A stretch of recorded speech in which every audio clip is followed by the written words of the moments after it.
It is 12 o'clock, so maybe we will get moving here. We do expect, we had quite a spike in registration today, so nice. hoping to see more folks join in online. And we are not hybrid today, so we can all bask in the simplicity of that. It's been a little tricky the last few weeks. Okay, people are still pouring in, so I'll just share my screen here slowly and we'll get started on the introduction.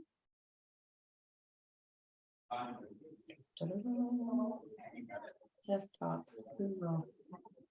There we go. All right, so welcome everybody to Rainforest Lunch Without Lunch. As mentioned, we are just virtual today, which is a nice little treat. We've been moving all over the city recently, which has been lots of fun, but it's always nice to kind of just stay home and be productive and take things in from a comfortable place. So welcome to everyone. If you're new to the Rainforest, please feel free to raise a virtual hand and folks can acknowledge and say hi, and don't be shy to throw your LinkedIn and information in the chat, as others will want to connect with you. That is a big part of this hour. So before we get started, for those of you in the Calgary area, we would like to acknowledge the traditional territories there within. And if you're elsewhere in the country or globe, please feel free to share the traditional territories you're currently upon. Here in Calgary, we do acknowledge the Blackfoot Confederacy, the Siksika, Kainai, and Piikani, and the Tsuut'ina, Stoney Nakoda Nations, and the Métis Nation Region 3, as well as everyone who makes their home in Treaty 7. And for those of you who might be in the Edmonton area, we acknowledge the traditional lands of the Treaty 6 territory of the Cree, the Dene, the Blackfoot, Saulteaux, Nakota Sioux, as well as the Métis. So again, please do share where you are at. I am squarely on Stoney Nation right now, or sorry, Tsuut'ina Nation right now, and am very fortunate to live here. Before we get started, a little intro into the rainforest. What does it take to realize an idea, or for a seed to sprout? At Rainforest Alberta, we know the answer is rooted in trust. Traditionally, Albertans have cultivated their ideas in established systems. Inputs that don't fit these systems are weeded out. Opportunities for growth are missed. But now, Albertans want a dynamic landscape that can evolve organically, like a rainforest. At Rainforest Alberta, we believe a culture of trust is the fertile soil where ideas grow. Our budding innovation ecosystem is a network of relationships pulling each other up as they push forward in their own field. Trust breaks down barriers. An open, inclusive network increases collaborative innovation. Successful breakthroughs inspire new ideas. A cycle begins. Rainforest Alberta is a movement to amplify trust by cultivating honesty, inclusion, and accountability. How? Our social contract holds us accountable to demonstrate trust across the province. We meet to have honest conversations around collaboration. This leads to more inclusive spaces for everyone to fearlessly build new ideas together. By raising the standard of trust, Alberta's ideas, talent, and resources can be evergreen. Visit rainforestab.ca to sign the social contract and start growing together. So for those of you, sorry, I realized I forgot to introduce myself. If we haven't met, my name is Bridget Legault and I'm community manager down in Calgary with Rainforest Alberta. We might have some friends from the Edmonton steering committee here as well. Not seeing them on my tight little screen here, but if they're here, please say hi. And we also have Amber Rowden, our community storyteller, but it is her birthday today. So she is taking the day off and having a lot of fun out and about in Calgary. She might pop in. So back to the rainforest. Within this whole analogy of a rainforest being like a tech ecosystem, we use these 6 pillars to measure the activity within the ecosystem. And with the heaviest weighted being culture and leadership. So these are kind of key areas that our movement or our community talks a lot about at these weekly meetups and at other events and initiatives that we put on. But we also play in some of the other pillars. And of course, all of you here today are likely quite active effective in some of these pillars. So we do measure these each year through our scorecard assessment, which just happened, and the results are up on our website. If you go to the Calgary drop-down menu, scorecard results. And so we had a nice little increase in all pillars this year. And we also measure diversity, equity, and inclusion through the scorecard assessment. So then we're able to splice the data and see how are different demographics experiencing the ecosystem, which provides a whole lot of insights for both the rainforest movement, but the broader ecosystem. So we strongly encourage you to check out that data and see how you can implement any of that information, use it to create your own strategic planning initiatives or what have you. In the appendix of that report are more details around the demographics, and we're always happy to share the data if you'd like to be able to analyze it in your own meaningful way. So tips to making this hour more interactive and more impactful for yourself and to everyone in the virtual room. We ask that you engage. In Rainforest, we have this pillar of engaged activities. So it's not about just people chatting at you. It's about all of us participating in this conversation. And today it's all about International Women's Day. So we'll get there in just a moment. So please participate. Introduce yourself in the chat. Make sure you share with others what you're working on, what you're looking for as far as help, and what you can offer others and in ways you can give back to the community. So use the DM feature. You know, we have a Slack channel if you've signed the social contract, so you can also connect in there. We love it if you had your camera on. It's great if we can see your face. And we talked about questions. Slack will capture the lunch notes after and post them in the Slack workspace. And we'll also record this session, and it will be on YouTube unless someone says, otherwise that they would not like it posted, then we can respect that as well. So moving right along, our social contract. So you saw in the video, please sign the social contract. It truly is the foundation of this movement. These are the values that we all agree to live, work, and play by. And it's really the reason we exist, to build this culture of trust, of transparency. And today we've chosen to highlight the value of honesty. The current definition in the social contract is I will be truthful and frank. I will break rules and call out elephants in the room. You may have heard me point to this before, that we are looking at revising the language in the contract. We had Inclusity do some user testing on it so that the language is more inclusive. Elephants in the room doesn't necessarily mean something to everyone, but it really means that we're going to be transparent and we're going to share openly. And when we do, we are able to build trust and accelerate our ideas and innovation. And so today I thought this was a really important one, because here in the rainforest, we've been having this discussion of how women experience the ecosystem. We've had folks come to us to share their stories, and we've yet to give the conversation a real platform. And of course, Lunch Without Lunch is the perfect starting point to do that, being that we're here every week. So today we hope to really open up a conversation that has been muted, quite frankly. We're going to be frank in spirit of honesty. It's often muted because it's uncomfortable sometimes. And, we all have fears of being vulnerable, repercussions of having the conversation. But I think today I'd really encourage everybody to be as open as they can, as much as they feel comfortable in doing today and always. But today's a really important day for this. One last thing before we get into it, you all know about Inkly. Speaking of being vulnerable, we know, and I'll maybe ask everybody right now to reflect on their morning's work today. How has your day gone so far? What went well? Maybe what was challenging? And what questions came up for you? Because we know everybody has curiosities throughout their day. And if you feel like you can trust the community enough to go on to Inkly and share that question more broadly with the community and see what kind of insights and connections you receive in putting that out there to the universe. So I strongly encourage, if you haven't been there yet, get on Inkly and get curious and generous with your answers. If you have any questions about that platform, just reach out anytime. So that is our intro to the rainforest. I'm going to stop sharing now, and hopefully my Zoom comes back to me. There it is. There's all your faces. Hi. Maybe while we can see everybody's faces again, if you can throw up another emoji or a real person hand if you're new to the rainforest, just so we can make sure to reach out to you. Mary's new. Mary pitched last night at the Catalyzer event, and Nailed it.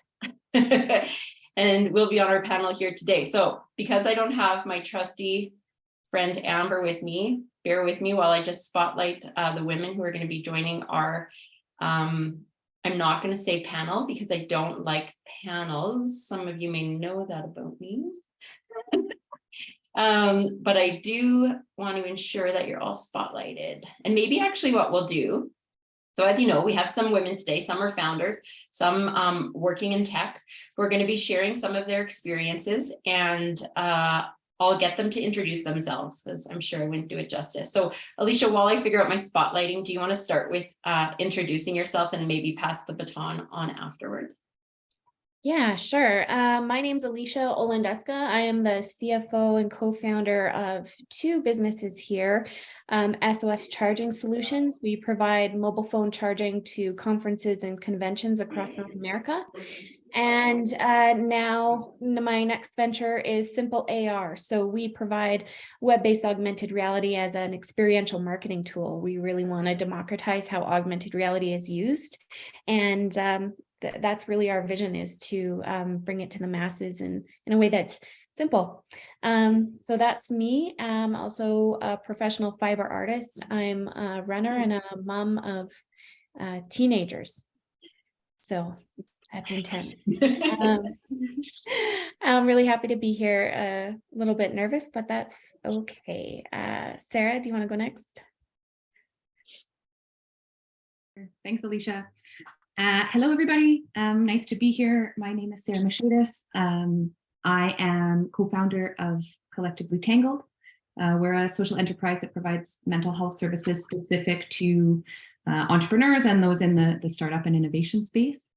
Admittedly, this is my first lunch without lunch. It's been on my calendar to sort of find some time to attend for a long time now. So really happy to have connected with Bridget and to be here, and yeah, having these important conversations with some important women here today. So nice to meet everyone. Nice to be here. Yeah, I will pass it off maybe over to Mary. Hi, good afternoon. Mary Morrison, and I'm co-founder of Wilma.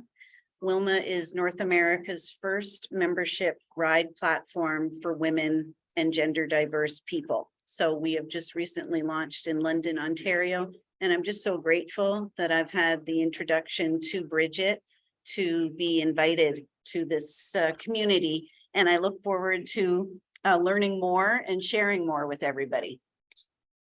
I'll pass it over to Kat. Hi, my name is Kat. I used to be a Lunch Without Lunch regular pre-COVID. I'm a software developer in Calgary. I work in PST these days remotely. I've done freelance work and I've been an instructor and mentoring just on the side pretty much the entire time I've been in tech also. Yeah, I'm excited to be part of this panel. I was talking with Sarah earlier. The last time I was on a panel with for Rainforest, there was another King's grad on the panel too. And Sarah and I also went to the same like 900 person tiny liberal arts school and then ended up on a tech panel in Alberta somehow, which I find very funny. But yeah, I'll pass it off to Keara. Thanks. Yeah, so I'm Keara. I'm co-founder with Sarah for Collectively Tangled, and also a social worker, social entrepreneur. And Sarah spoke a bit about what we do at Collectively Tangled, and I think just to add to that, a big piece of the work we do is really centered around expanding the definition of what it means to be an entrepreneur to one that's more inclusive. And has more space for health and well-being. And I think inclusivity is you can't have one without the other. And so I think this is a really important conversation. I'm really excited to be a part of it. So thanks everyone for being here to be a part of it. And thanks for Rainforest for hosting and having us. Yeah, well, thank you all 5 of you for coming. I think the panel could have kept panel. Okay, I'll use the word. It could have kept growing and growing. And there are many women who wanted to be part of this conversation who just, were busy at a lot of other activities today, or maybe just taking time to reflect for themselves today, which I think is a great way to spend International Women's Day. So let's maybe start there around this day. I'll be honest, I struggle with it a little bit because there's a lot of flash and glittery posts all over social media, just kind of naming women and not really recognizing what they go through, also what they've accomplished. And so what does it mean to you, and how are you spending it? And I'll maybe turn it to whoever would like to go first. I'll go first on Kat, do you want to go? No, you go ahead. I'm with you on that, but I think I share that same sentiment with Valentine's Day and Mother's Day and it's just become a commercialized day for a lot of things. I am the proud mom of 2 young men, and a lot of what I think today is about is really recognizing how do we all talk to each other and how do we all support each other. And if we're having roadblocks within those conversations, either in our personal, professional, the startup community can be pretty harsh. How do we remove those roadblocks for ourselves? And that's really what it's about, of being able to have those conversations, because people can't read your mind. And I think that the better that we get at communicating and removing labels from things, the better that we all are as communities that we work, live, and play. Yeah, I feel similarly about the Valentine's Day and Hallmark card kind of situation that International Women's Day has been put in. And I think for me, I've been reflecting on this a lot this year. My goal is, because so many people before me put in all of this work for me to, have a career and to have a place at the table and to be in different industries. I think my goal moving forward is to give this day meaning for myself again. And so I'm trying to commit to making sure that, I'm in a comfortable place. I have all of this safety. I have all these opportunities. And so what can I do personally to make that happen for other people who aren't where I'm at? For whatever reason that may be, for identity, for race, for all these things. And so I think moving forward, I'm going to try to make sure that I use this day to reflect and see what I'm doing, and try to move that forward and sort of share that opportunity with other people. Yeah, that's a great reflection, Kat. Does anyone else want to chime in? Yeah, maybe. Oh, go ahead, Alisha. I was just going to say, building off that idea of like personal reflection. Was thinking a lot this morning of balancing that, like, personal, okay, like, celebrating and reflection. And like, totally honest, started my day off with I would say, healthy dose of rage following what's happening in the States, and thinking about how that factors into these conversations, how intersectionality has to be a part of this day, and balancing, like, addressing and naming the really real systemic roadblocks that exist and barriers for women, and how that looks different for different women, and also celebrating the accomplishments that all women bring a lot to the tech field and society as a whole. And I think that not getting so caught up in the importance naming of those barriers that we lose sight of the really important contributions that are happening and have happened. Yeah. Two-way street. Alisha, do you want to follow up on that? Yeah, I think I echo what you were saying, Bridget. Like, I'm not necessarily a pessimist, but I'm definitely a realist. So I do struggle with today in respects to how much posting goes on and not a lot of real change. And so, I see the post and it's like a little microsecond section or second of feeling like somebody's got my back, but not really trusting that if we were in a situation where something was uncomfortable, that they would actually have my back. How much of it's for branding versus real feelings of support and encouragement. So I struggle with it. I still struggle with, I look back, I posted today about my grandmothers, and the barriers that they faced were so obvious, but the barriers that I'm facing are very micro and hard to describe. And often when women are believed, or put in a position where they are seen to be overreacting, it's very hard to address those. So, I get frustrated with the fact that it's International Women's Day 2023, and my big job this year is to not go like this when something weird happens and I just don't know what to say or do. That's kind of frustrating. So that's where I am with International Women's Day. Yeah, fair enough. Yeah. I'm gonna throw it in the chat here. Hopefully Megan's okay with it. She wouldn't have posted it publicly if she wasn't, I'm sure. Megan Donahoe has been contributing to a lot of our work in the behind the scenes of the rainforest. And she made this post today about lessons she's learned around progress towards equity, and some kind of like, it's her lessons learned, but they're tips for everyone and for women as well. Within allyship, and she's given a lot of other resources there around allyship, but there's some great notes there. Anyway, we'll move ahead in the discussion, but I strongly encourage you read that and the other resources available. Let's talk about some of that, kind of the real talk around our experiences as women, because I do feel they get swept under the rug, not taken seriously, or as you said, Alisha, maybe other folks in the room, maybe co-founders, team members, leaders don't stand up for women in these situations where there are microaggressions at play, or even, bigger issues. So can you share experiences where you've faced adversity as a woman in tech? Maybe Kat, can we start with you? Yeah,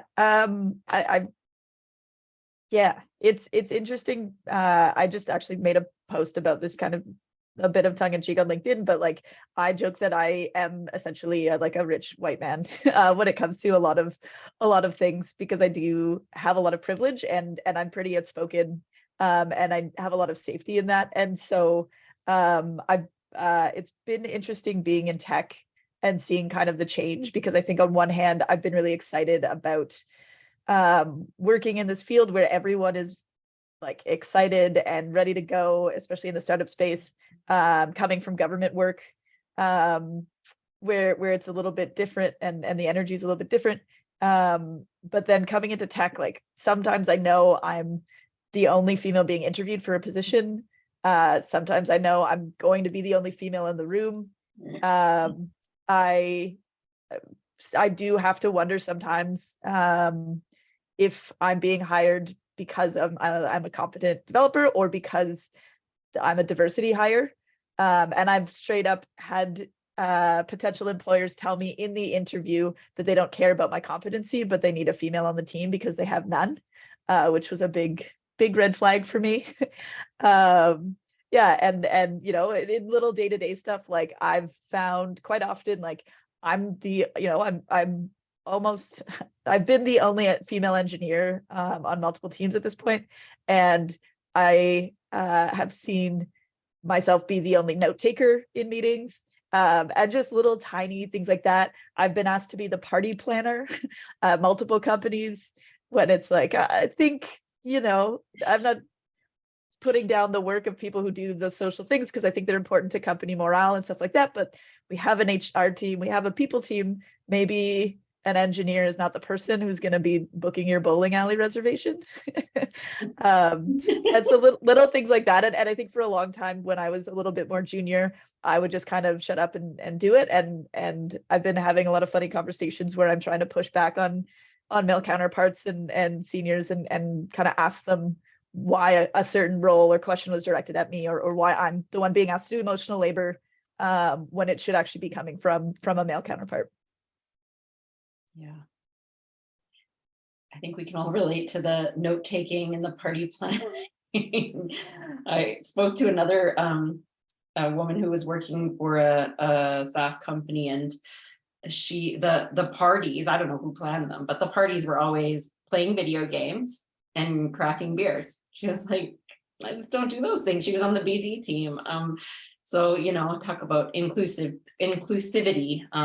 Our startup culture is very focused on beer, isn't it? Wilma, do you want to add to some of your experience and the actual like physical safety of women is the problem you're trying to solve? So it's interesting. I laugh that you called me Wilma. I've been called Wilma. I've been called Wilma a lot in the last 24 hours. I'm getting in front of me too. It's like my alter ego. Sorry, Mary, I'm sorry. From Mary's voice, I would say, you know, both myself and Terry Phipps were non-technical founders, and we really run into crossroads when we're trying to have a conversation with the dev team, and we're doing the sorry but, you know, the sorry but that's not what I said. Oh, you must have misunderstood. That's not what I wanted. And I find that it gets really veiled. The messaging gets really veiled in the preamble to what you want to say. And really, it isn't our jobs as co-founders or as founders of companies. We're very accomplished business women. It isn't our job to solve it. Our job is to say what problem we're trying to solve, and that we have this expertise that we've brought in to actually bring solutions forward. So it is something that we are working on, removing the preamble, the sorry buts, and didn't mean it that way, and you must have misunderstood, because I think, man, does that ever, your shoulders get lower and lower and lower through the day of doing that. And I think from a competence and a confidence, you just want to have those healthy conversations of this is the problem we're trying to solve. Let's talk as a team of what is the best way that we're going to go about that. Yeah. Go ahead. Sorry, Alisha, do you want to go? Sure. Yeah, I've had a couple of very specific situations, just fundraising, going into fundraising and knowing that 3% of women get funded and women of color is even less than, felt very, very daunting. I do have a problem as well feeling safe in large crowds from a PTSD diagnosis. So, and that diagnosis can affect your concentration, your efficacy, your emotional control, all these things, right? So I was going into a pitch event knowing that about my brain and how it works. And I asked, I was in a group with 5 companies pitching, and 2 women were pitching out of the group. So, and one was a woman of color. So in order to kind of level the playing field, knowing that the odds were kind of stacked against us and my ability to talk on stage with a microphone, I emailed the event coordinator and I just said, will there be an opportunity to coach the judges on the difference between preventative and promotional questioning? Because the minute preventative questioning is thrown into the mix, your odds of getting funded go down even further, and women get preventative questions 2 to 1 to men. So I just thought, you know, maybe the people on the board, which were men and women, haven't heard of this. It's unconscious for a lot of people to ask questions in this way. I just thought it would be a great opportunity to set everybody up for success. My male counterparts would also be getting promotional questions, right? And the reply was, no, we won't be providing that type of coaching because VCs don't like to be told what to do. So that was, you know, a couple of days before the pitch event, and it was so disheartening. So it was a lot to go into that event, kind of with like those heavy shoulders. But I mean, luckily the other woman won the pitch competition, so the judges were very fair. But it's situations like that that are very disheartening, and I find in the tech ecosystem, by men who are older, often ask me to account for myself to them. I get asked, why are you here? Why are you doing this? Why do you think this? And again, my response is, you're not my dad, or you're not my dad doesn't ask me to account for myself to him. So it's just so strange. And I never know what the right answer is. And my reaction is to be real sassy back, but I'm at work. So I just get thrown into this weird spin of trying to control my reaction when maybe it's due. I don't know if anybody else has had that, but those are my two main experiences that one was very prominent and one's very common in the startup kind of tech ecosystem. Thanks, Alisha. Maybe I'll just jump in after you that. I mean, this whole conversation is very interesting because I think as everybody is sort of sharing these different pieces and these different experiences that they've had, there's a lot that resonates, and it's like, yes, I know that. I always think it's very interesting. It's very interesting being in this space because I'm, by sort of trade and from education, I'm a registered social worker. I have previously worked in, those sort of social services spaces, a lot of work in not-for-profits, and historically those spaces are very much dominated by women. And so it's very interesting to have sort of shifted and now being in this space and sort of in this tech space that is very much dominated by men, and just really reflecting on and noticing the differences in how people maybe engage with me or interact with me. I think that point that you made, Alisha, around having to sort of account for yourself. Sometimes I feel that there's this pressure to, as a woman, to sort of prove that I deserve to be here. I deserve to have a voice at the table, that, I have something that is, I have expertise and I have intelligence and I have, skills that I can share and that are sort of worthy and valuable. And that's something that, there is this sort of tension of sometimes this like added pressure of feeling when in conversation with folks, feeling like I have to prove myself. And I sometimes walk away from them and I think, if I had done everything the exact same way, but I was a male, I was a man, that how would that interaction have been different? And I often think it would.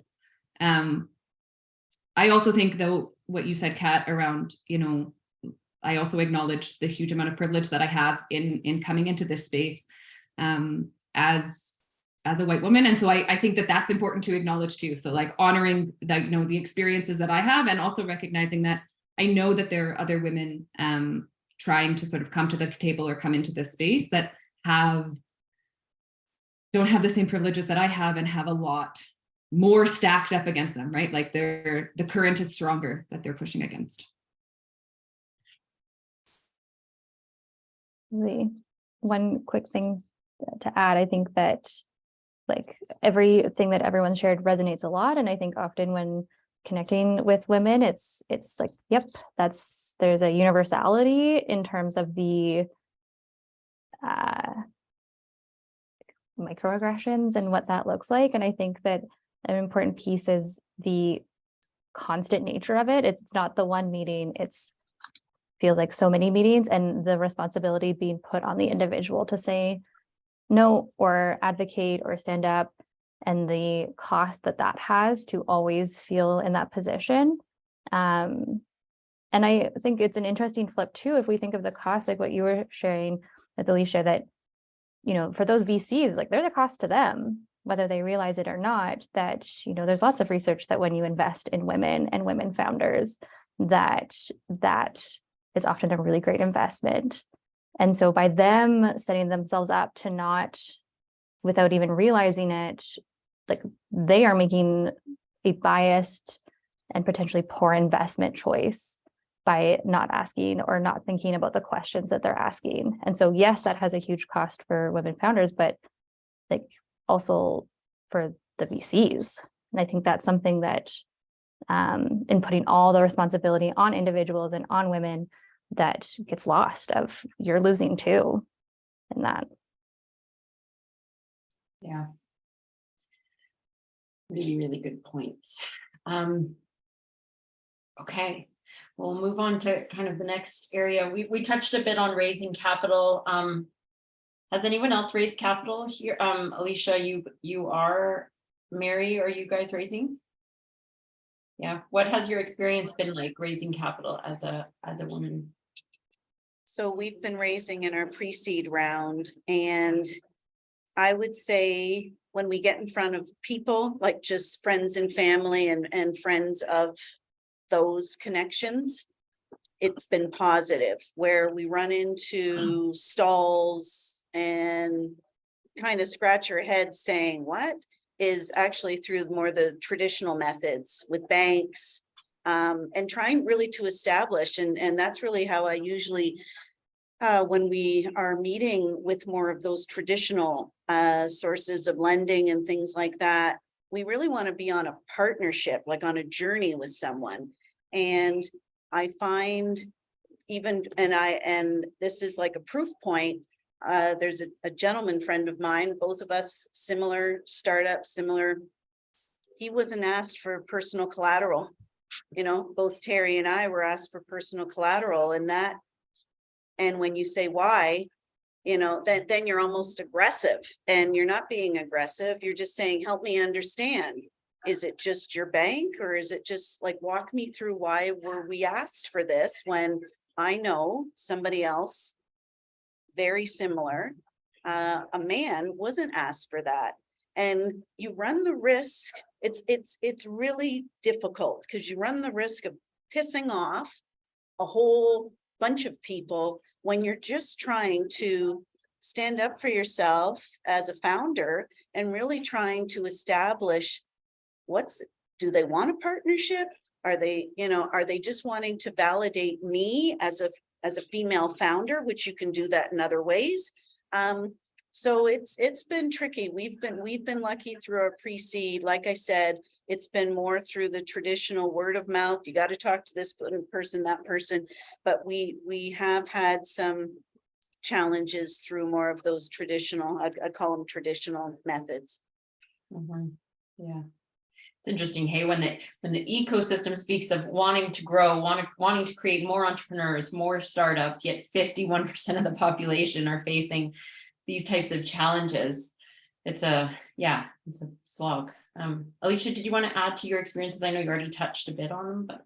Yeah, we find we've definitely noticed we're pre-seed as well. So, I know at this phase, it's more of a values fit. It's more betting on the vendors or the founders, right, and their idea and their tenacity.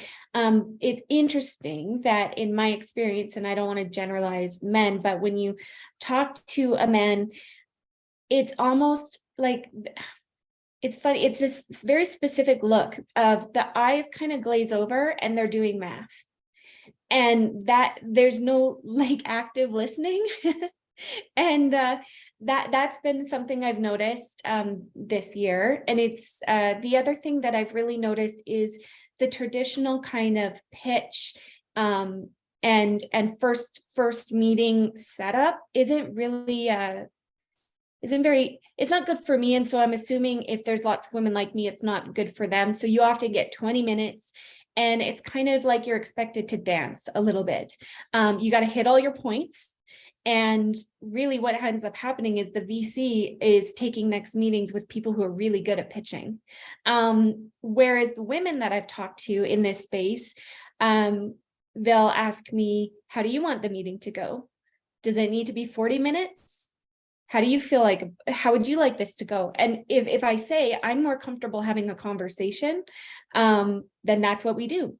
It's very open and fluid, even though those VCs are very savvy and looking for the exact same financial outcomes as the male VCs. I don't know if it's because they have a higher emotional intelligence or I don't know what it is. It's just we've had lots more success because women are open to communicating with me, who does the bulk of our pitching and whatnot, on my terms. And then I can, again, not be battling these mental health symptoms, and I can express myself articulately and answer questions thoughtfully. It's a whole different, it's a different ballgame when you're talking to women versus men. And I don't know if men know they're coming across that way or don't care, but like what Kat and Sarah were saying about how I believe there was a study recently that $5 billion were left on the table over the past 5 years because men didn't invest in women. If they had just, irregardless of the stage of the startup, what they were doing, what sector they were in, if funds had deployed 50-50, no matter what, everybody, the tide, everybody gets lifted up, more money is made, more capital is brought in. So yeah, VCs are really kind of shooting themselves in the foot by not employing those soft skills, I suppose. Yeah. Yeah, I talked about this with many women in the ecosystem around the system and why women are always trying to play the system, but why can't we reinvent it? And right after that conversation was sparked for me, I jumped on some Alberta Innovates, like province-wide, I don't know, webinar thing. There was someone from the 500 Accelerator, but she was in Korea or something, and she was challenging her team to go outside of the regular demo day and find other ways for entrepreneurs to communicate to investors. And so it might be a really interesting thing to play with.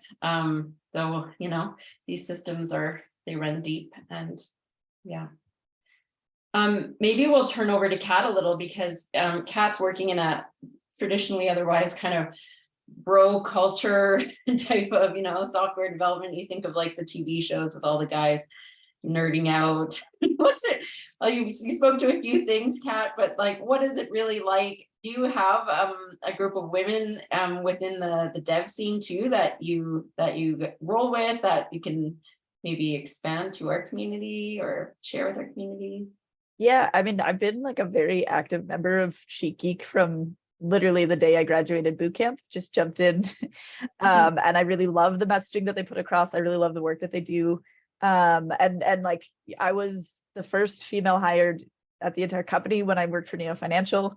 I'm one of 2 female engineers on my current team.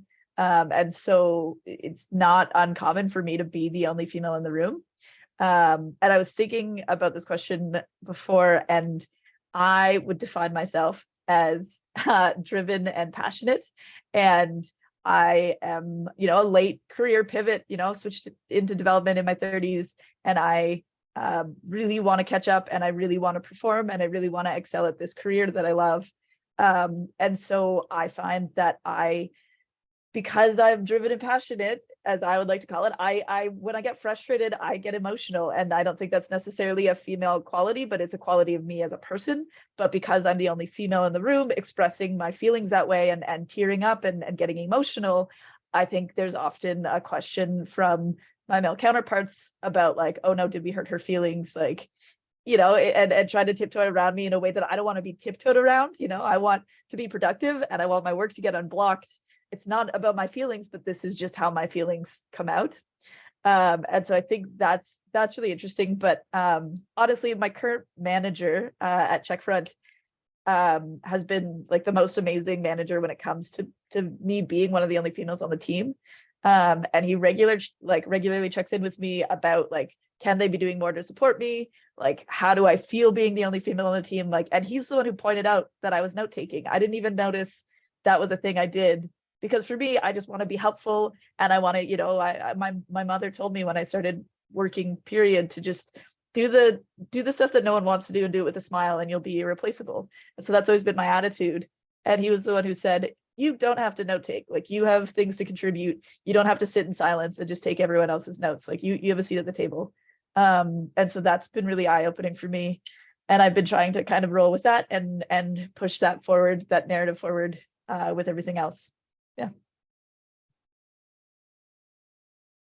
Oh, Bridget, you're still muted. hopes. In the interest of time, let's maybe shift, kind of like taking that as a segue into allyship. How can both men and women, or all genders, be allies in creating this equity that we need to get to? Are there ways, and maybe we can start down with Keara, around ways we can promote more allyship and educate? Yeah, absolutely. And, I definitely see things through the lens of mental health in terms of that's what Sarah and I do. And one thing I think it's really important, like we know that women's mental health and entrepreneurship is more greatly impacted than men's. And like the stats aren't great for men either in terms of mental health. But what's I think really important to note is it's not internal resiliency that seems to be creating that differences. It's external factors that create that difference in mental health experiences. And so when we think of allyship, I think being really mindful of ways that we might be perpetuating without realizing some of those external factors that create barriers for women. So like an example of that would be coaching in terms of pitching. That, again, there's research that shows that women are coached differently than men are, whether intentionally or not, in ways that have a factor.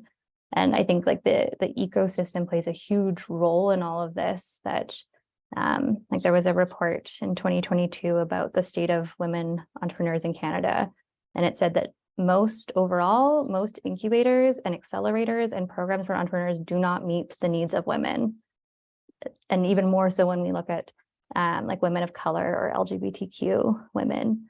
And those are really, really important resources that lots of people will be really clear. And like, yeah, incubators, hubs, accelerators, companies and startups are more likely to succeed when they have those services and resources.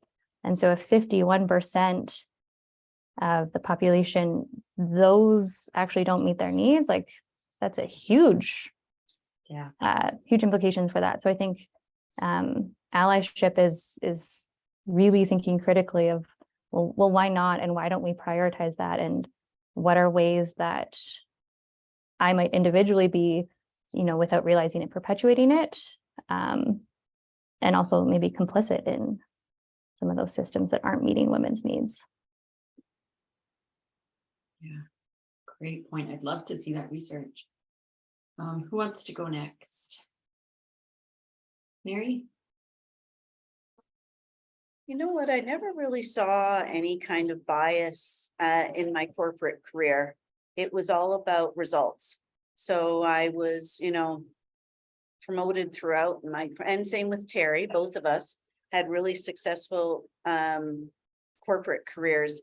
And I think that confidence in like traditional promotability, it doesn't necessarily, you don't step off the curb into being a startup and think that same thing is going to happen. It doesn't happen. And I think for both men and women, we need to really be on, it gets back to the whole Women's Day, and it's how do we celebrate? It gets back to how do we talk to each other? And what am I saying or what am I not saying that's, not moving us forward in our professional relationships? I really do find it incredibly difficult. I mean, Terry and I, we just had this conversation last week. She says, you know what? We're having some problems at the VC level. Maybe we need to find a male co-founder. Excuse me. That is exactly why are we? That's like saying we need a female in our company just to check off a box. We need to find the right people in our company to continue to move the business forward, male or female. But it's pretty scary when you start to think, is this a gender thing why we're not getting to yes as quickly and as effectively as other people? And it is something that we're working on right now as founders of trying to take away. Both of us have to remove from the lens of corporate life was corporate life, but now this is a different life. And what do we need from both men and women to help us be in that, and attracting the right people to the company. Yeah. If I can just jump in, Mary, I think that you touched on a really important piece. And it's this balance of, you sort of touched on it before in your previous comment to Mary, around like, do I push back, or do I play the game, you know? And I think that it's a really interesting piece. And so if we're talking about, you know, allyship and how as like a collective and a community, we can make change and start to move things forward. I think that, you know, an important piece in all of that is to sort of like talk about the elephant in the room, right? And so that means that, you know, for women or folks who identify as women, that's what we're doing. Like we're gonna talk about it, we're gonna call it out. And if that means that like in certain situations, we make the conscious choice to play the game and try to sort of like mold ourselves to fit this box we don't really fit in, then like acknowledging that we're doing that, you know, to ourselves and the people around us. And then I think, you know, for the men in the room and you know, those who identify as men, to say like, to also call it out and to acknowledge that like, hey, you know, that we are the only women at the table, and like, what does that mean? And like, does how we are structuring things or doing things, does that meet everybody's needs?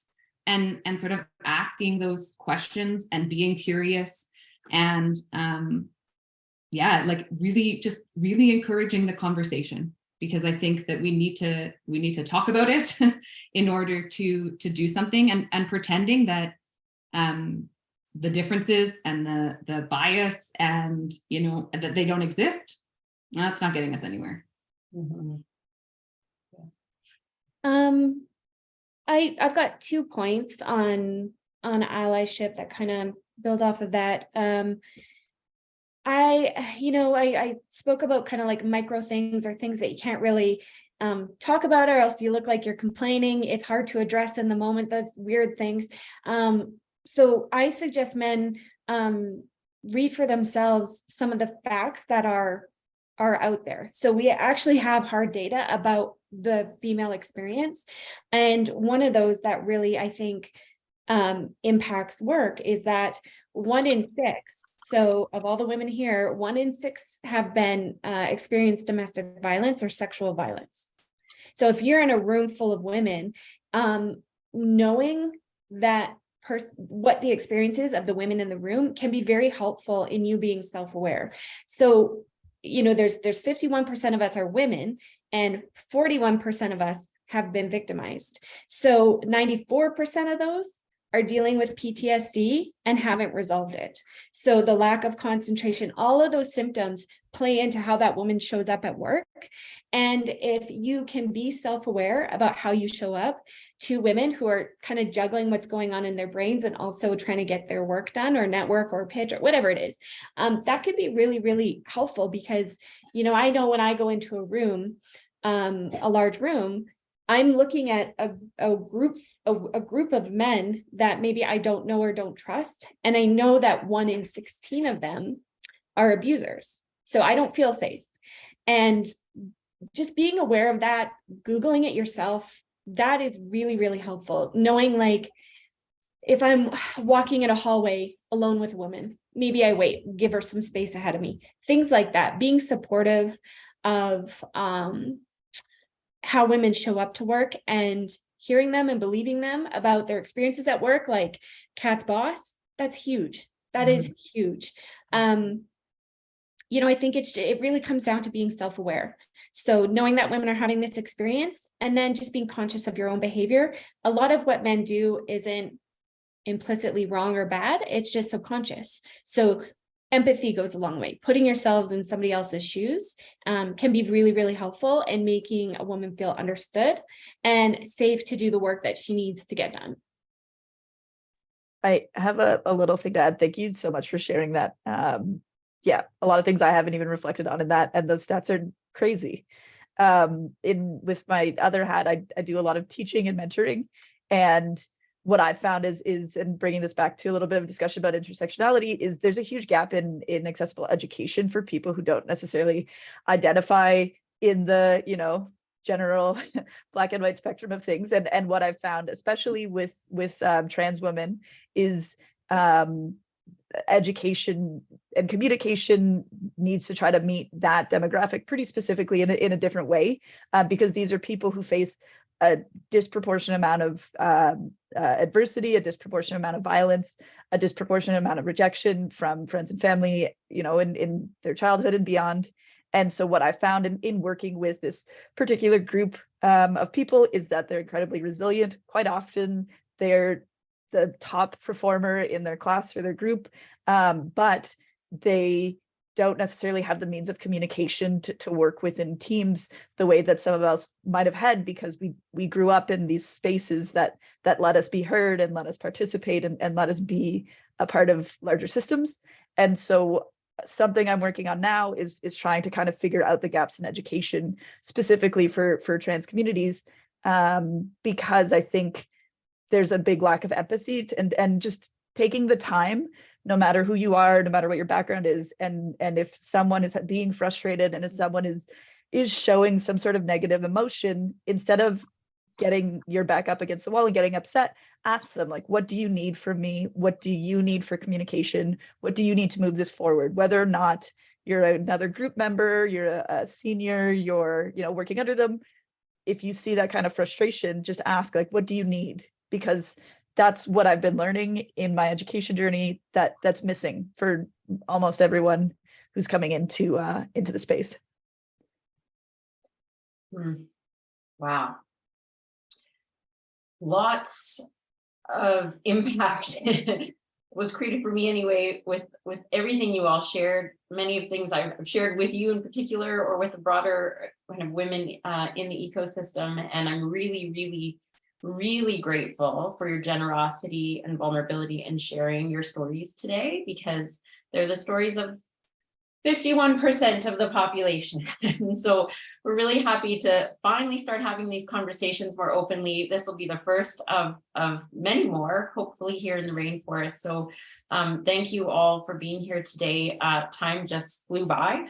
We didn't have time for networking, and I am getting questions if that's happening, but we ran out of time. So if anyone would like to stay on the call, I can keep the some breakout rooms open there. Again, much gratitude. In typical women fashion, my son has just showed up promptly at the top of the hour to disrupt the call. So thank you all. If there are any community announcements, we've got a couple of minutes here. Any announcements that anyone would like to share with the broader community rather quickly, if they could? No? If anyone wants to stay on and continue the conversation, I wish we had time for Q&A. We're going to have part 2. But if anyone can stay on from the panel and continue the conversation, great. If not, enjoy the rest of your International Women's Day. And to all the women out there, thank you for all you do for the tech ecosystem. And please keep sharing stories and having open conversations. Thank you all. Have a good week. Bridget, I just have one announcement, sorry. Yeah. We welcome everyone to our virtual event on March 23rd at high noon. And featured in there will be our discussion on hydrogen, the new economy that will give way to 10,000 jobs in Alberta, Ontario, and Quebec. So please join us. futuresite.com and go to events, March 23rd. Thanks, Eva. All right. Thanks. I will open a couple breakout rooms if anybody wants to stick around. Unfortunately, I can't, but just want to let you know how impressed I am with everybody. This was a great session. Thank you. Yeah, I'll stay on. Yeah, I'm good to stay on as well. Okay, I'll just leave it one room because as folks drop off, it's tricky to